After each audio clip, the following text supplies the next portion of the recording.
Good afternoon and welcome to the Midday News on Metro TV. We are live on Facebook at Metro TV Ghana, on DSTV on channel 277. My name is Nana Kwesi Kwetia. Let's take a look now at the top stories for this afternoon.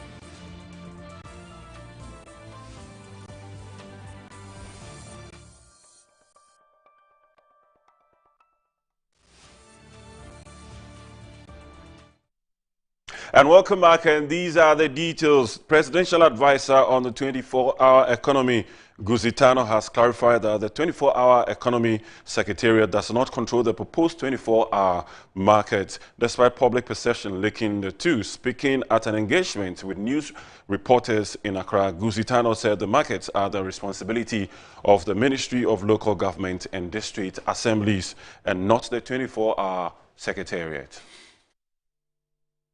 24-hour market system, which has been promised to 262 district assemblies, financed by the District Assembly Common Fund and implemented by the Ministry of Local Government and the district assemblies. Although they use the 24-hour logo, we have no jurisdictional control over the market.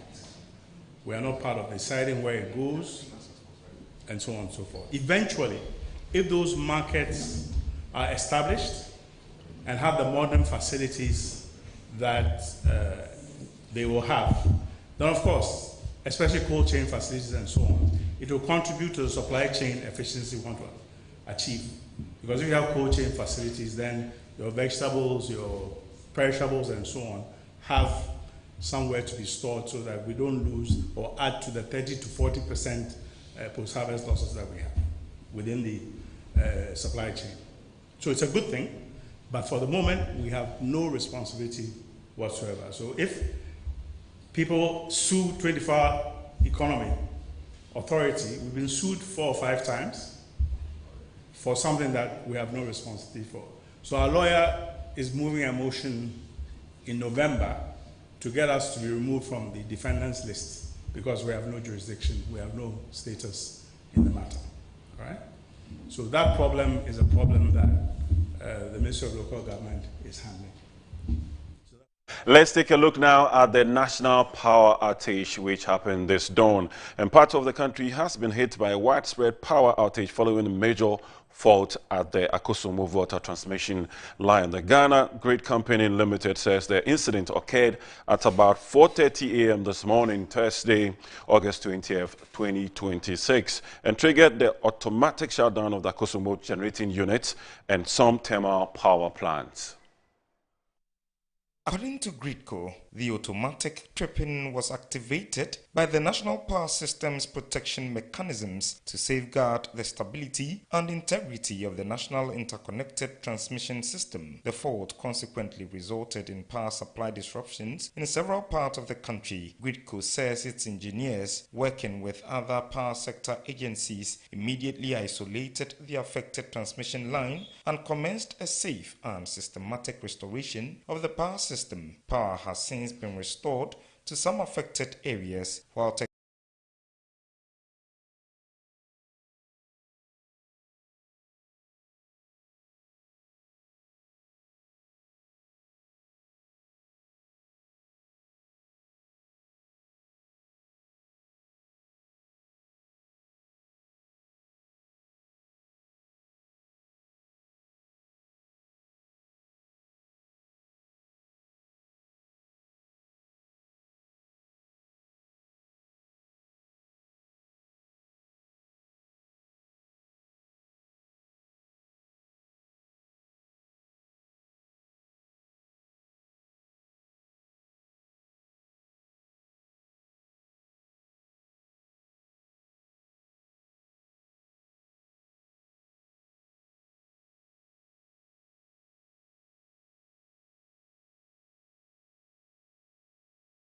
Following report.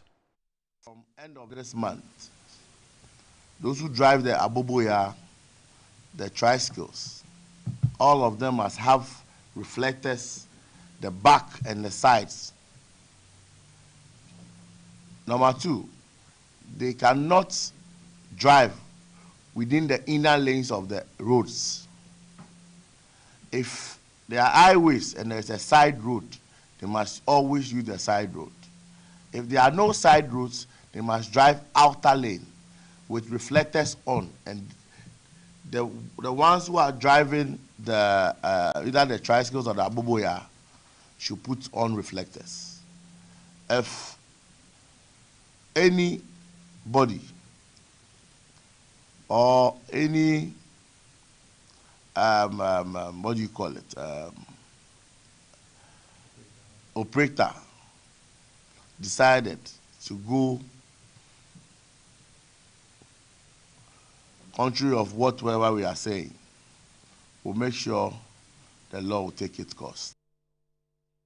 Let's take a look now at the Clean Conference, which is coming off tomorrow at 9 a.m. at the City Conference Hall in University of Ghana. And Ghana's sanitation challenges remain visible in communities across the country. Ahead of the Metro TV's Clean Conference 2026 edition, that's the main edition, my colleague Ekia Bebu visited Jamestown and neighboring communities to examine the realities on the ground. Let's take a look at it right that way.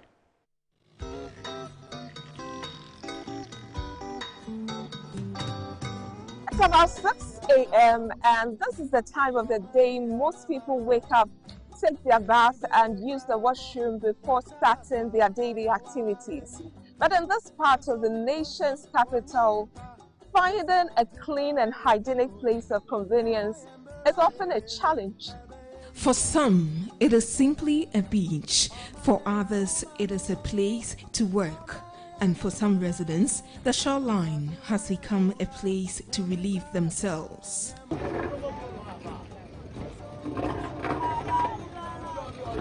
This is Jamestown, one of Accra's historic coastal communities. Behind its vibrant streets and rich history is a sanitation challenge that raises a much bigger question.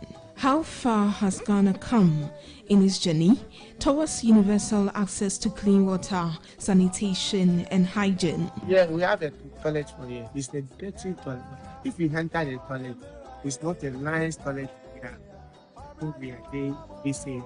If you enter the toilet, you see plenty dirty things. The toilet paper is not dirty.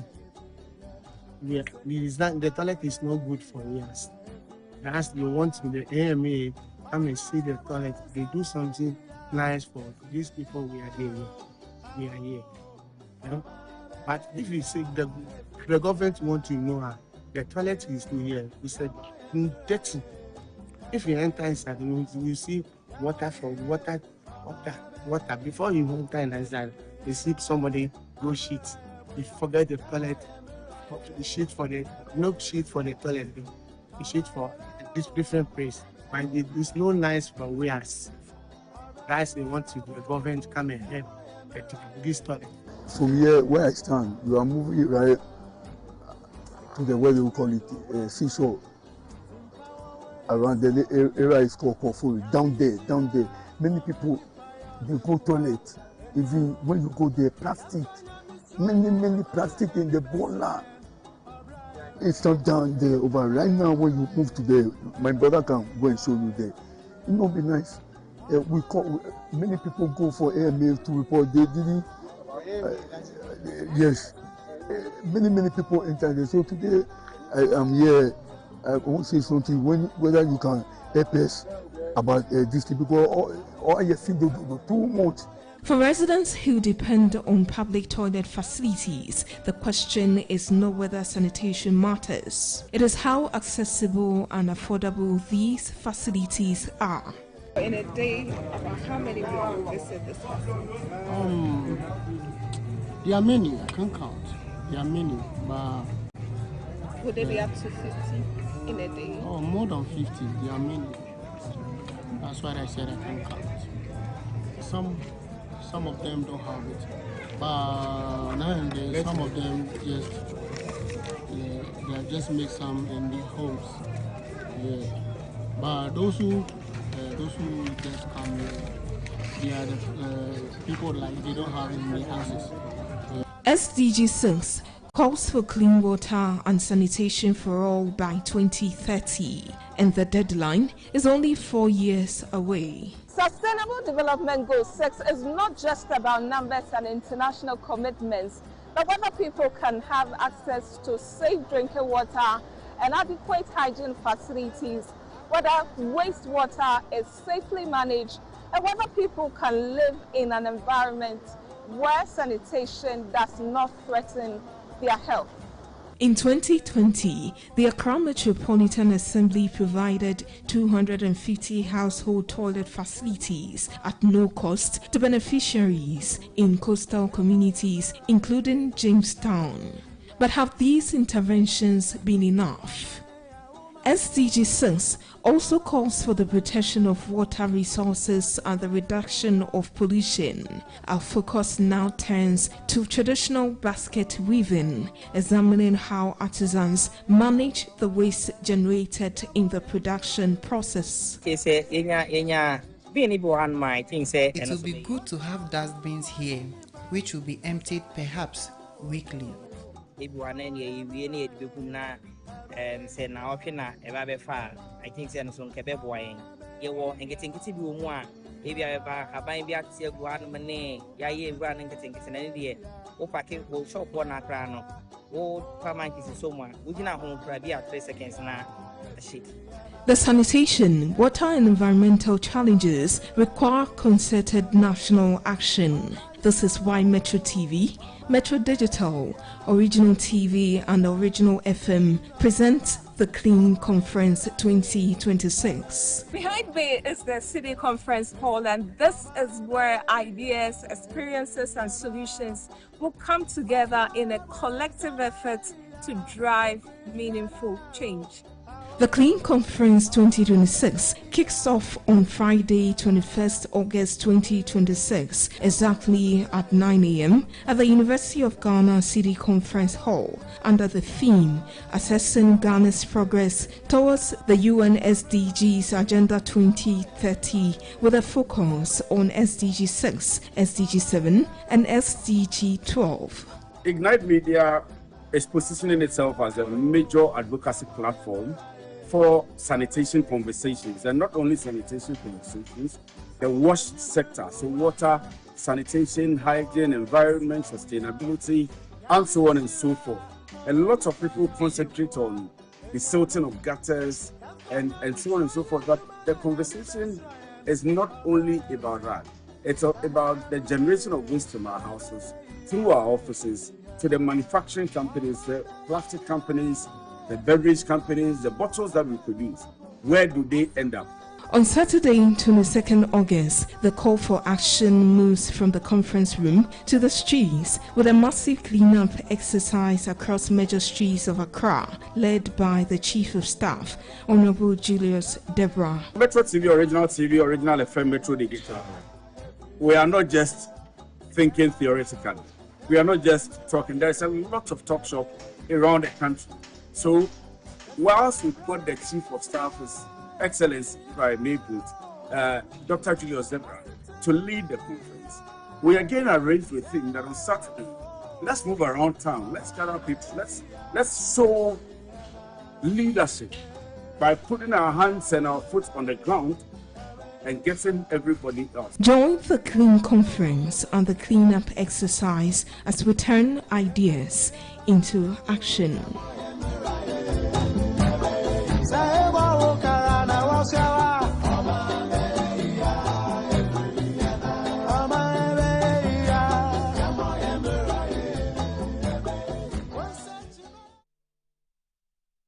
Once again, we are inviting you to join us tomorrow for the Clean Conference at the University of Ghana City Conference Hall at 9 a.m. And away from that, and in politics, the newly elected Ashanti Regional Chairman of the opposition New Patriotic Party, Odenihon Kweku Appiah, has directed the constituency chairman across the region to immediately curb the activities of party members campaigning prematurely against sitting members of parliament. He is also urging constituency executives of the party to strictly adhere to the party's constitution in all administrative and political activities.